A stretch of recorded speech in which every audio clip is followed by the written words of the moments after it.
બંદર, તો તેમાં બે મહત્ત્વના બંદર છે, એક છે ધોલેરા અને એક છે લોથલ.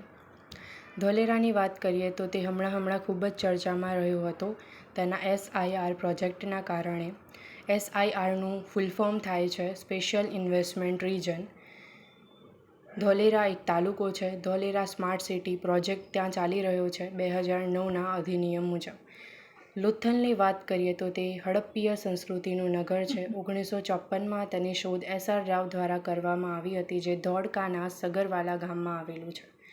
લોથલ એ મુખ્યત્વે લીંબડી ભોગાવો નદીના કિનારે છે અને તે ભોગાવો અને સાબરમતી નદીની વચ્ચે આવેલી છે. લોથલનો અર્થ થાય છે લાશનું અથવા તો મરેલાનું ટેકરું. પહેલાંના સમયમાં લોથલ એક સમૃદ્ધ બંદર હતું અને એવું કહેવાય છે કે તે આંતરરાષ્ટ્રીય વેપાર થતો હતો અને ત્યાં ડોકયાર્ડ હતું. ડોકયાર્ડનો અર્થ થાય છે જહાજ લાંગરવાનો ધક્કો. તે ખૂબ જ સમૃદ્ધ બંદર હતું અને લોથલ હડપ્પાની દૃષ્ટિએ પણ આપણા માટે ખૂબ જ ઉપયોગી છે. હવે આપણે જોઈશું હાલના અમદાવાદની વિગતો, એટલે કે અમદાવાદને કયા તાલુકા, કયા જિલ્લાની સરહદો અડે છે અને એના બધા વિશે આપણે માહિતી મેળવીશું. તો અમદાવાદને કુલ 7 જિલ્લાની સરહદ ધરાવે છે.